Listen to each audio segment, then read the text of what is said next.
refrigerante realmente no ha subido, ni el instalador, ni el distribuidor, ni los embotelladores, como somos nosotros, hemos subido el gas refrigerante. Al usuario final se le ha penalizado con una ley que le ha puesto un impuesto a los fluorados en función del potencial de calentamiento atmosférico.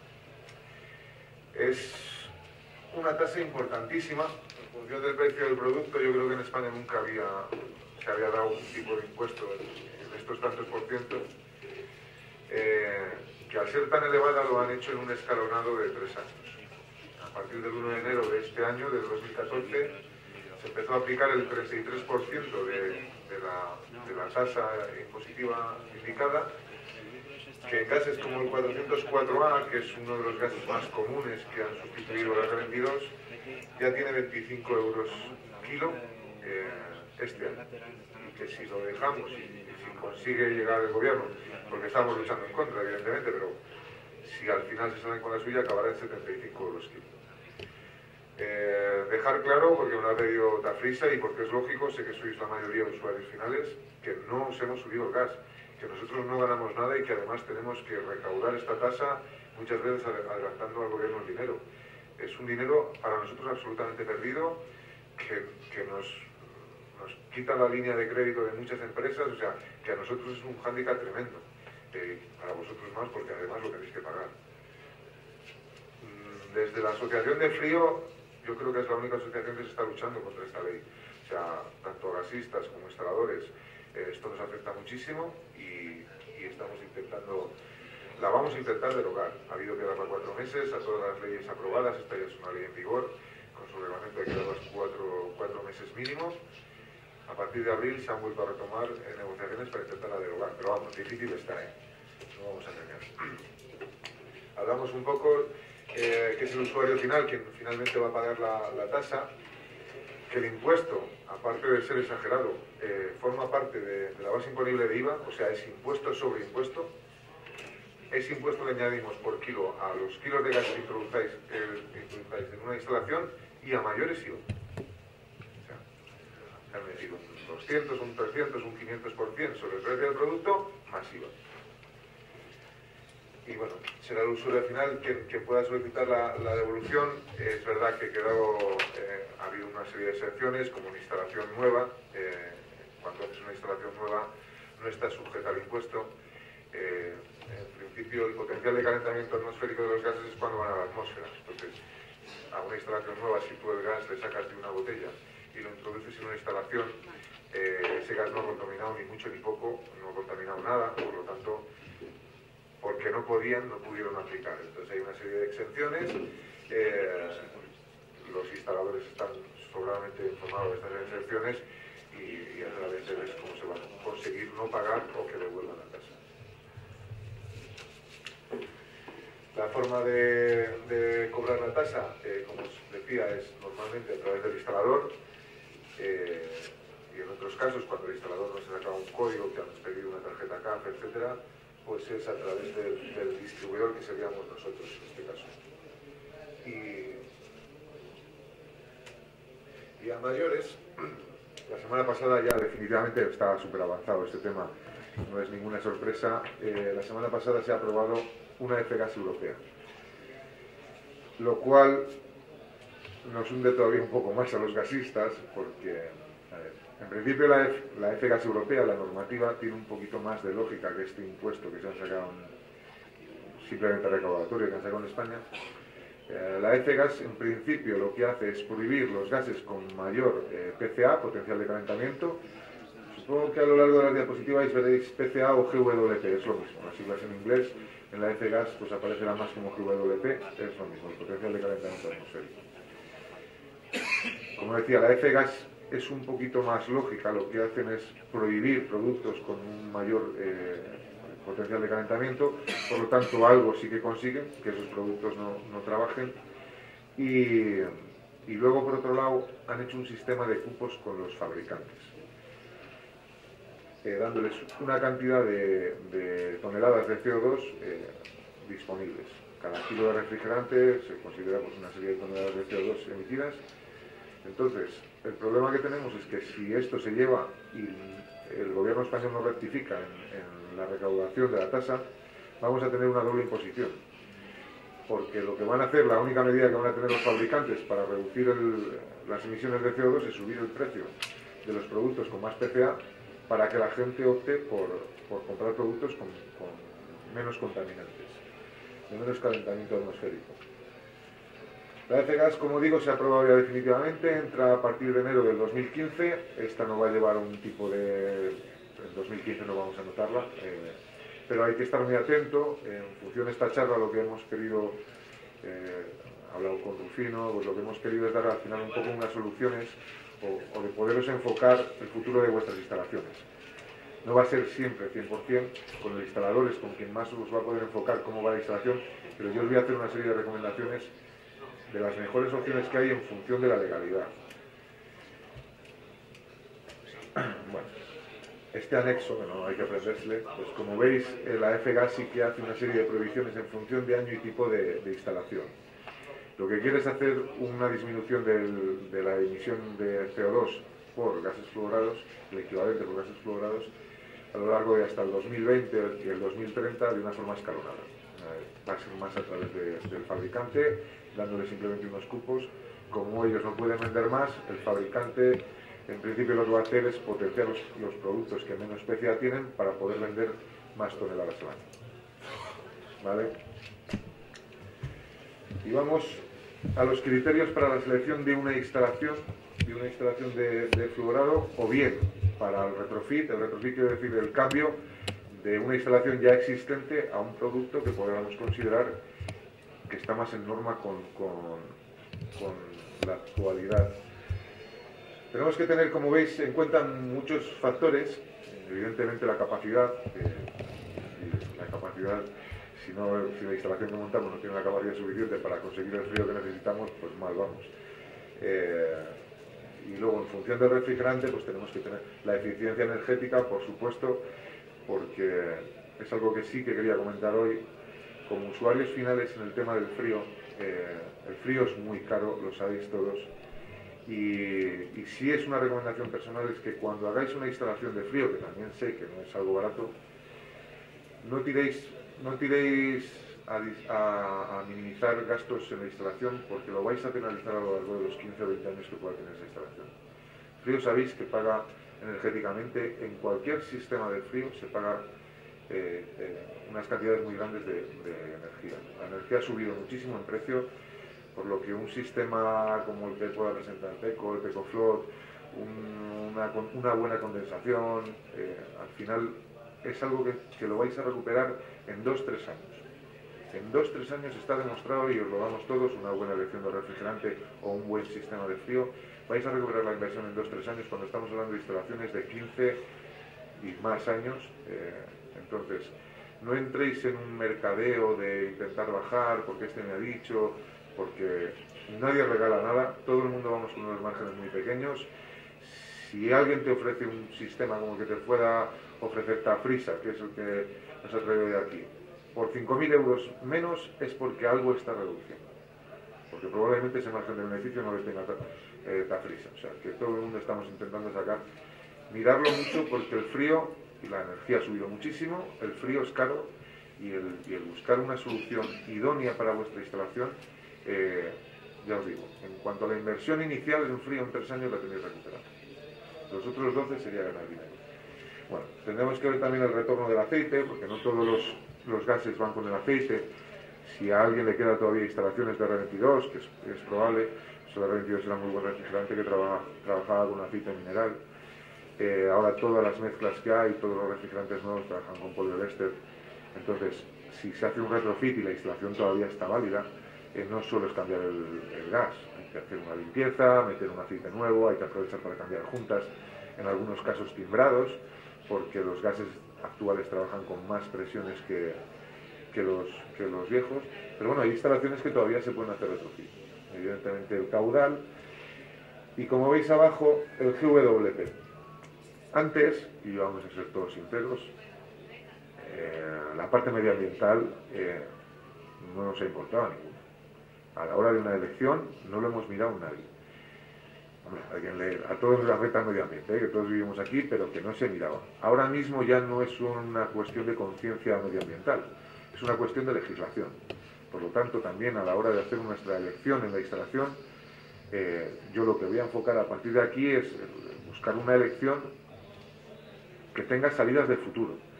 Viendo que una instalación que se haga pueda durar 15 o 20 años, ahora mismo nadie va a poder garantizar que el producto que se meta le vayan a permitir 15 o 20 años, pero sí que haya una opción, que tengamos ya presente una opción con la cual se pudiera sustituir sin tener que cambiar la instalación, sin llevar un coste muy elevado de la instalación. Y esto es un poco lo que vamos a buscar a partir de ahora. Bueno, como veis, supongo que lo que más os interesa aquí es la refrigeración comercial. Los principales productos en la parte de abajo que se están utilizando son el R134A, 404A o 507, que son dos gases que se trabajan indistintamente, y luego 422A, 427, 434A o 422D, son gases que se han ido sustituyendo, son sustitutos, lo que hemos llamado sustitutos directos del R22. Lo primero que tenemos que enfocar es que tenga, que son muchísimas, en España una mayoría, o sea, no es que nadie os haya informado mal de que el cambio de R22 se hubiera que hacerle con la 404, es lo que se ha hecho en toda España, porque era la herramienta que teníamos entonces y era lo mejor que se podía hacer en ese momento, que no había ningún tipo de tasa, ni nadie hablaba del potencial de calentamiento, ni creo que habíamos oído hablar del cambio climático. Entonces, lo principal es instalaciones de 404 y 507, intentarlas reconvertir a otros productos. Son dos gases que la F-Gas prohíbe, no inmediatamente, no os preocupéis el que la tenga, va a haber siempre gas para esa instalación, pero que son penalizados gravísimamente, tanto por la tasa como lo van a empezar a ser como la F-Gas.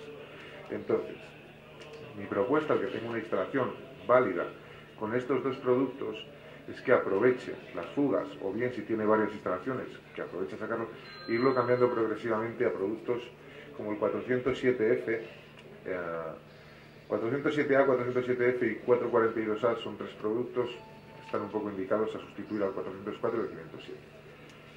Estos tres productos ya son una realidad, son productos que están trabajando, que trabajan muy bien. En el caso del 407F, ahora tienen alguna pega, no vamos a decir que no, pero que son productos con una eficiencia frigorífica y energética mucho más alta que el 404A, que no son productos especialmente caros y que sobre todo la reconversión, el retrofit de una instalación de 404 a 507 no tiene una inversión alta. Sería una sustitución de gas, probablemente hubiera que aprovechar, un buen instalador aprovecharía pues, para hacer un mantenimiento, una revisión de la instalación, pero sería lo que sería sacar, meter y cambiar válvula de expansión. Productos que trabajan con el mismo aceite, que tienen más o menos el mismo grado de presiones, por lo tanto no estamos hablando de cambiar timbrados, etcétera. No es una inversión alta. Sé que no es ninguna gracia tener que cambiar un producto que se ha puesto relativamente hace poco, pero sí que hay que irse planteando instalaciones de 404 y 507, sobre todo aprovechando fugas o aprovechando un buen momento que os venga, el que no pueda parar la instalación, pues en el periodo de mantenimiento, irlas llevando a este tipo de productos. Yo recomiendo el 407F. Sobre el 407F o el 407A. El 442A es un producto que es bueno, que es un buen producto cuando sale de la botella, pero que es una mezcla de 5 componentes y que la degradación, una vez que empieza a haber fugas, es muy alta. Por lo tanto, como es un producto que no creo que está en el mercado, tampoco es especialmente caro, como no creo en él no voy a hablar porque lo llevan otros distribuidores y oye, otros han apostado. Yo realmente técnicamente no creo en él. Y más en el sector de la refrigeración, que muchos tendréis instalaciones con unas cargas muy grandes de refrigerante y que no puede ser que porque fuguen 100 kilos tengas que tirar los otros 300. Entonces, 407A y 407F son dos productos muy válidos para sustituir al 404A. Tienen alguna pega, que las vamos a ver, y tienen alguna ventaja. Son productos que tienen una mayor eficiencia energética que el 404 y sobre todo que ahora mismo dentro de lo que hay son productos que trabajan el PCA muchísimo. Cuando hablamos del PCA es que tener una instalación en estos dos gases, cuando hay una fuga tú vas a tener que pagar a Rufino la instalación del gas, lo que te cobre por la mano de obra, el gas y la tasa. Este año cada kilo de 404 te va a costar lo mismo, 404, pero la tasa va a ser de uno de 11 euros kilo y de otro de 25 euros kilo. El año que viene sería de 50 euros kilo y otro 22, por lo tanto, intentar aprovechar momentos de fuga o lo que sea para hacer estos retrofit, porque quedar una instalación con 404 a la larga va a ser muy cara. Gracias a Dios, para mí, que vendo gas refrigerante, las instalaciones siguen teniendo fugas, aunque cada vez se van controlando más y tal, pero tienen fugas. Al final son los montes de la termodinámica, pues hay golpes de ariete y tal, son compresores, es como un coche, no puede durar eternamente. Para vuestra tranquilidad, y luego enfocaremos también un poco la elección de una instalación nueva, porque la tenga que hacer, que no esté asustado, que vea un poco que tengo unas directrices. Estas directrices que yo os presento aquí, evidentemente antes se las he presentado a los instaladores de friogás, a Rocino, es decir, por lo tanto el conocimiento le tiene para la elección de un refrigerante en una instalación. Hay productos nuevos.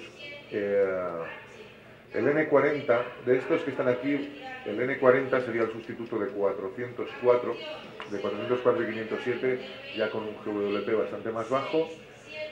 Y el N13, que es un producto que ya está aprobado en el BOE, que ya se puede utilizar en España, sería un sustituto con un PCA bastante más bajo que el 134A. Se conocen, el N13 ya le han dado el nombre de R450A y al N40 de 448A. Es muy reciente esto, es de la semana pasada, por eso en la presentación no tengo ni los nombres, porque los nombres se los han dado la semana pasada. Estos dos productos que existen, que ya digo, están metidos en el BOE ahora mismo, que no se están comercializando todavía, pero que ya existen. Como veis, tienen un PCA mucho más bajo. Estábamos hablando que el 404 tenía 3800, pues el sustituto tendría 1300 y el N13 tendría 600. Aún así, ese GWP a la larga es muy alto. O sea, lo que buscamos o lo que los fabricantes buscan es producto con un GWP menor. Si pasamos a la opción que aquí hemos marcado como A2L, la categoría A1 es no tóxico, no inflamable. La categoría A2L no existe. O sea, de A1 pasas a A2. Y A2 es no tóxico, inflamable. Hay una A3 que es muy inflamable, que serían los refrigerantes, los llamados naturales, el propano, el isobutano. Entonces, lo que se busca es conseguir esto, una categoría A2L de ligeramente inflamable, en la cual permitan cargas superiores a productos como los HFO o como el R32 en climatización. Pues son productos que no son peligrosos por su inflamabilidad, que se les tiene que considerar inflamables porque al final consiguen arder, pero que bajo ningún concepto explotan. Yo he visto sellar máquinas a un fabricante, sellar máquinas con el HFO 1, 2, 3, 4 ZE con soplete, cargadas. O sea, que no es un producto que arda, que no es demasiado peligroso y que la solución que ven los fabricantes es que la ley sea más permisiva. Porque, según dicen los fabricantes, nos dicen que les han quitado el cloro porque atacaba a la capa de ozono, les intentan reducir el flúor, que hace unos enlaces muy duraderos en la atmósfera y que te sube mucho el PCA, y lo único que les queda dentro de una mezcla de fluoruro sería el hidrógeno. Claro, si subes el hidrógeno, de alguna forma conviertes en ser inflamable.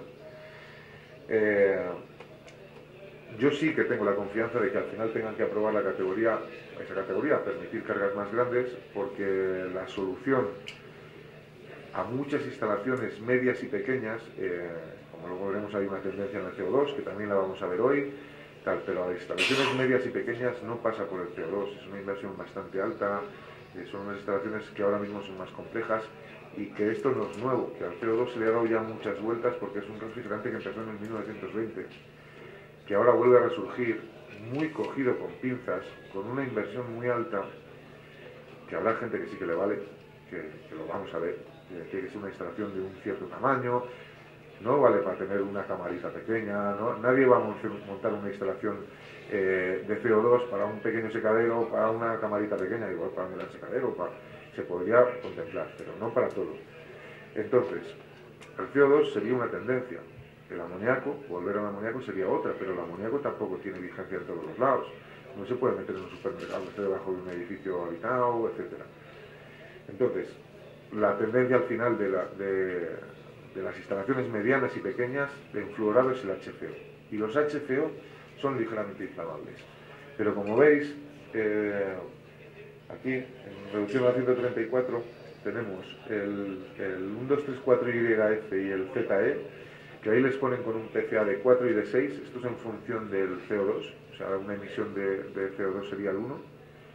En la próxima revisión van a salir en negativo. Son productos que tienen una emisión relativa a CO2 con su consumo energético, etcétera, por debajo del CO2. Son productos que ya existen, que funcionan muy bien. El YF es el de automoción y es muy caro, pero el ZE, que es lo mismo, pero para los de frío industrial, funciona muy bien. Es un dropping con 134 y la pena es que solo lo permiten en cargas pequeñas, por ese problema que comentábamos de la inflamabilidad. Esto os lo pongo por tranquilizar, para que veáis que el que tenga instalaciones al final sí que se va a poder mantener el tipo de instalación, que vienen productos nuevos. Tenemos que tener en cuenta que los fabricantes, si se están más o menos aplicando, no van a correr por España. O sea, esto es así. Es España quien ha metido la ley y la tasa, y no el resto del mundo. Entonces, si Europa les limita mucho, o si Europa mete una tasa, ellos correrán un poco más, pero por España no van a correr. O sea, no van a precipitarse en lanzar un producto nuevo que no saben si el resto de los países europeos se lo van a aceptar o no. Entonces, el problema que tenemos es que hemos metido un impuesto que es solo en España. España y Noruega, me parece, pero bueno, que no está en el resto de Europa y mucho menos en el resto del mundo. Porque los europeos tenemos un poco la sensación de que parece que contaminamos hacia arriba. O sea, que si nosotros no contaminamos, el mundo ya no está contaminado. El mundo se contamina de una forma global. Y no tiene mucho sentido que Europa deje de aplicar un montón de productos que están permitidos en China, en Estados Unidos, en Qatar, en todo el resto del mundo. Y digo China, Estados Unidos y Canadá porque son tres potencias con unas emisiones altísimas que parece que ellos no contaminan. Y que por más que dejemos nosotros y los demás no dejan, estamos igual. Vamos a ver algún ejemplo. Este es un ejemplo de una instalación simple, lo que sería un compresor, un condensador y un evaporador, con fluorado. Bueno, pues si tuviéramos que montar lo que es una instalación de las que habéis tenido hasta ahora habituales en frío, gas fluorado, nueva, la primera opción, siempre que trabajásemos en refrigeración, sabéis que en frío se puede trabajar en refrigeración o en congelación. Vamos a marcar un margen ahí en el menos 18, menos 16, menos 10, tal. Bueno, siempre que sea en refrigeración, yo encaminaría mi instalación, si yo tuviera que montar una instalación, a 134. Por una serie de motivos. Porque tiene homologados tanto el N13, que ese sería un drop-in directo con cualquier capacidad, y ya le podrías bajar. Si la F-Gas te dice, mira, tienes que bajarte de 1000, pues ya tienes algo de 600, y porque tiene homologado también el 1234ZE, que sería definitivo siempre que permitieran esa parte de legislación. Por lo tanto, una instalación de 134, o sea, una inversión para una instalación nueva de 134 tiene el futuro garantizado, más o menos. No hay ningún refrigerante, lo vamos a ir viendo, que sea perfecto. En contra tiene que tiene una baja capacidad. Con esto, no es una mala eficiencia, puede tener un buen COP, una instalación con 134, pero tiene una baja capacidad. Con esto lo que significa, simplificando un poco, es que tenemos que meter unos compresores mayores. Prácticamente el doble de lo que sería un compresor de 404, el arrufo más o menos una instalación con 134. Pero sería una buena opción. Por desgracia, 134 solo nos vale para refrigeración, que en muchos de vuestros casos os vale, porque puede llegar hasta menos 10, menos 12, tal, pero no podemos hacer menos 25, menos 30 grados con él. Y hay veces que necesitamos las dos cosas, o solo la congelación, o bien congelación y refrigeración. El caso simple sería un supermercado. En un supermercado encuentras arcones de congelado y vitrinas donde hay producto fresco, refrigerado. Ahí tienes que trabajar con dos. En la actualidad, para este tipo de instalaciones que necesitan un refrigerante que pueda llegar hasta temperaturas más bajas, la recomendación que doy es el 407F. Es un sustituto, como decíamos, del 404A. El 407A también valdría. Tienen un GWP aceptable, menos de la mitad que el 404, ya en el momento de la tasa, No está condenado de forma directa por la EFEGAS europea, por lo tanto tiene más longevidad en cuanto a la vida. Y luego, como os decía antes, el coste de una reconversión de una instalación de 404 también sería muy barata porque no te vale todo. Igual tienes que cambiar la válvula de expansión. Cuando digo vale todo, yo soy gasista y muchas veces lo veo muy fácil. Quiero decir que luego cada uno tiene una instalación y al final también hay que pagar algunas cosas porque bueno, también hay que mejorar. Tiene una muy buena eficiencia energética, es una eficiencia energética que mejora el 404, que mejora realmente, no estamos hablando de exageraciones. Voy a hacer aquí un punto. Para conseguir una buena eficiencia energética hay muchas medidas, no es solo la elección del refrigerante. Fundamental sería pues, bajar la condensación, por ejemplo. Esto te bajaría mucho tener un buen sistema de condensación. Pero bueno, o sea, que no os baséis solo a que en función del refrigerante conseguimos un ahorro. Esto es una medida más para conseguir un ahorro energético. En contra, de momento el N40, que sabemos que existe, mira, todavía no lo había cambiado, ahora ya sí, ya está válido, pero hasta esta semana no estaba del todo. No tenemos demasiada información sobre este producto, que sería la evolución del 407F, y que tiene una temperatura de descarga elevada. Esto es más una advertencia que una contra, porque, por ejemplo, en el caso de los secaderos, que son instalaciones que no necesitan muy baja temperatura y que necesitan calor o que pueden aprovechar el calor, la temperatura de descarga elevada, ya que en la parte de refrigeración es elevada, pero sin ningún tipo de problema, no necesitarías ni un ventilador de culata ni nada, la instalación. Esa temperatura de descarga para un secadero es buena.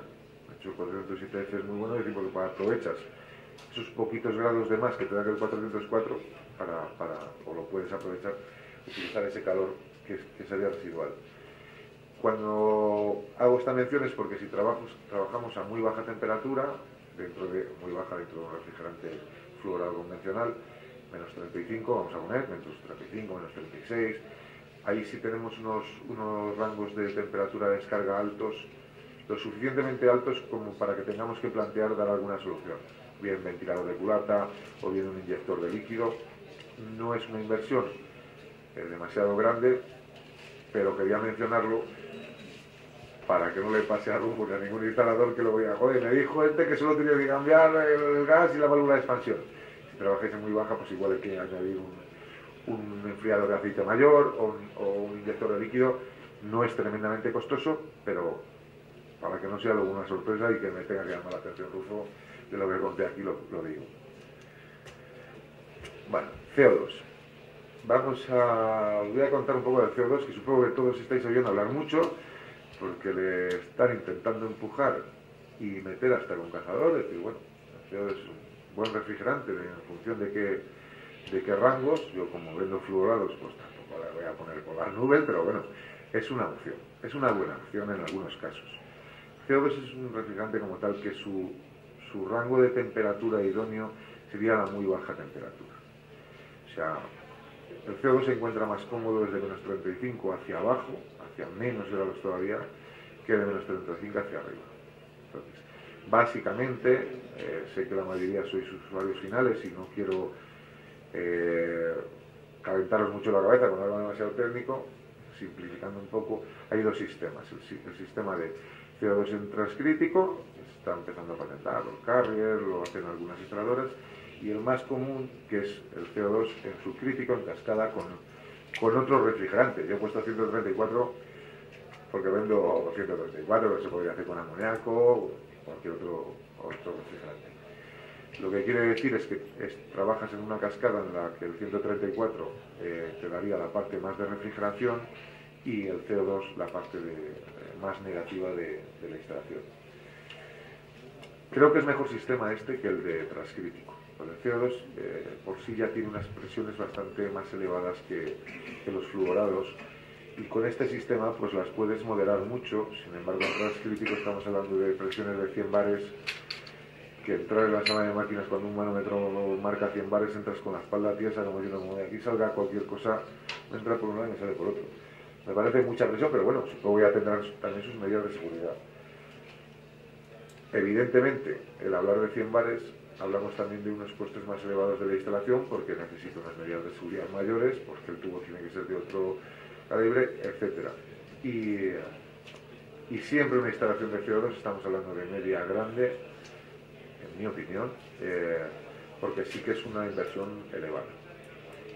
No, esto no se puede hacer un retrofit de nada de lo que tengáis, es algo que se tiene que plantear como instalación nueva, alguien que la tenga, decir, y es una inversión, normalmente tiene que tener un sistema alternativo de energía que funcione, porque tiene que liberar presiones, si se va la luz tiene que arrancar un sistema energético, pero como os digo es algo que se está empujando mucho, que esta tecnología viene del norte de Europa y que son los que mandan, y que a ellos les va bien porque tienen la condensación, la tienen mucho más baja que nosotros, pero la condensación depende de la temperatura medioambiental. Si en la calle hace 40 grados, tú la condensación la tienes que subir a 45 o 47. En Bélgica no ha hecho 20 grados nunca.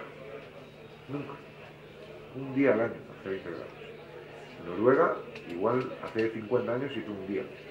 Claro, nosotros 20 grados no estamos hablando de 20 grados, estamos hablando de condensaciones en algún mes de 50 grados. O sea, porque calculas un 42 y metes un 47, en Sevilla muchísimas condensaciones de verano. Entonces, es un sistema, sobre todo en la parte transcrítica, que va muy direccionado con la condensación, que en España no va bien. Que es una tecnología que al final la vamos a tener que convivir con ella, porque si todo el mundo tira por ella, pues a los españoles nos tocará remar, porque es lo que viene, pero que no sería algo que se eligiera aquí. De hecho, ahora vamos a ver un gráfico de Danfoss, un fabricante de piezas, que hizo este gráfico, y esto es lo que decía, según la eficiencia energética, claro, lo de la condensación al final del frío le consigues, pero ¿cómo le consigues? Pues teniendo penalizaciones energéticas. Esto lo hizo Danfoss hace 1 año y medio, este gráfico. Ahora supongo que se arrepiente porque se ha dado cuenta de que si se mete una instalación en CO2 hay que cambiar todo tal, y entonces él va a vender más. Van a vender una central nueva entera. Claro, no todo el mundo se puede permitir. O sea, muchos de vosotros tendréis una instalación frigorífica que podréis renovar, retocar, pero no siempre se puede hacer todo nuevo porque los presupuestos no son para hacerlo, o porque todavía no se han rentabilizado, porque podemos estar hablando de una instalación que se ha hecho hace 4, 5 o el año pasado, porque tampoco tenemos que tener otra cosa. Entonces, como veis, esa línea azul que marca es lo que te daría la eficiencia, lo que te marcaría la eficiencia energética positiva o negativa en CO2 con fluorado. Hablando con 404, que ya hemos dicho que no era un gas especialmente eficiente energéticamente, esto es una comparación de transcrítico, es decir, frente a 404. El ver el 0% de París, que la mentira mejor guardada del mundo es la temperatura media de París, aparte de estar lloviendo todos los días, hace un frío que pela, pues le podemos marcar. Y ya solo con ver el 0% de París ya te sale a ojo que Danfoss, que es parte implicada y que sí que le puede interesar más esta parte, que le interesa más el sí que el no, consigues entender que el 6 de Madrid, el 6 de Madrid ni de coña. Madrid tiene una eficiencia energética igual que Roma, o peor, porque tiene 2 meses que tienes que subir muchísimo la condensación. Como veis, salvo que vivamos en Andorra, eficiente energéticamente Danfoss nos decía que no era, porque creo que es el único cacho que incluye. Bueno, pues pasamos al turno de preguntas de las instalaciones, incluso si queréis en alguna concreta. Yo tengo esta instalación, tengo lo que necesitéis, pasar a preguntar. Lo que sepa lo contestaré y lo que no, pues se lo echaré a rutina. ¿Alguna pregunta?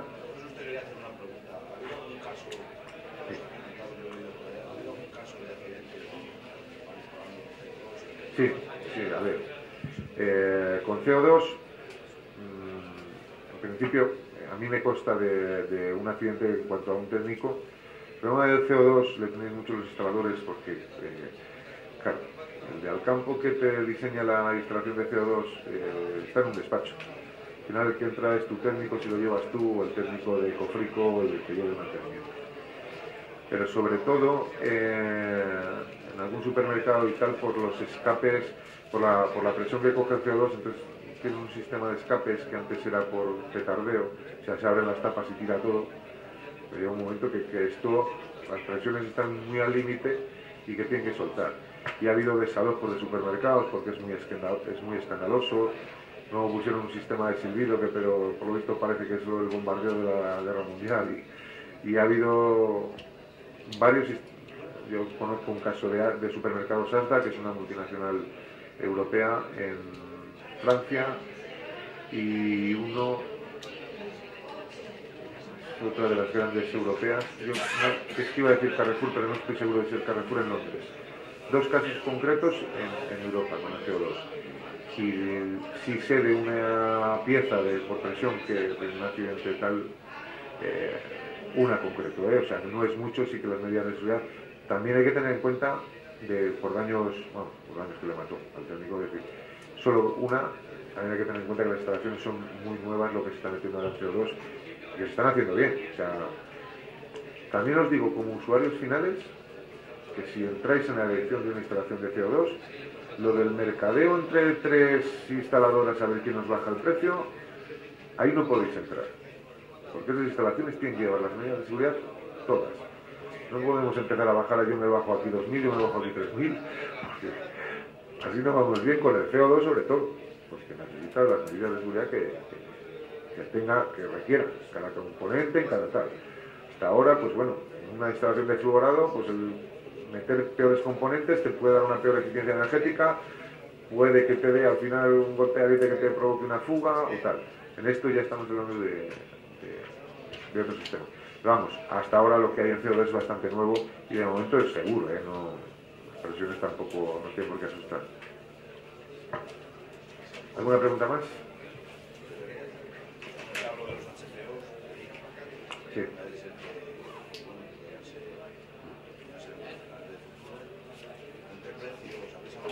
Sí, bueno, sí. A ver, a mí lo de los HCOs fue algo que nos asustó mucho, que yo probablemente en la última charla que dimos en el hotel también nos asustaron un poco. Yo estoy ahora mismo ya bastante positivo en este aspecto. El problema de los HCO, el más común, es que el mundo de la automoción obligó a dos íntimos enemigos, que son Honeywell y DuPont, a hacer un refrigerante conjunto. Y eran tan fuertes los de la automoción que dijeron, bueno, hacerle conjunto y así no andamos con dos mezclas y tal. Y se colaron. Porque ese refrigerante solo le tienen estos dos fabricantes y lo que han hecho es cobrarles 150 euros kilo. Pero su hermano gemelo, porque iba a decir su hermano pequeño, pero es que realmente es gemelo, que es el ZE, es un producto que ahora mismo cuesta 21 euros y que está viniendo en botellas de 50 en lugar de cisternas de 20.000. Por lo tanto, es un producto que va a tener un precio razonable de mercado. Si es la evolución que nosotros pretendemos y empieza a haber un consumo de estos productos, sería ahora mismo un producto que sería como 5 euros más caro, 5 o 6 euros más caro que un fluorado normal, si tuviera la rotación de consumo que tiene un fluorado normal, teniendo en cuenta que no paga nada de tasa, que ni paga ni va a pagar, porque todo lo que sea por debajo de 150 está exento. O sea que ahora mismo ya sería un producto que quedaría como unos 10-15 euros más barato que el 404 de cara a una fuga, de cara a lo que pagaría un usuario.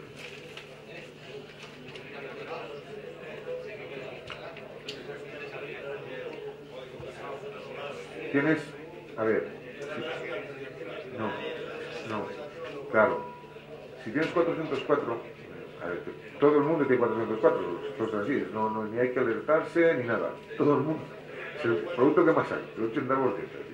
Entonces, no tienes ni por qué alterar el orden de lo que te estás haciendo ni nada.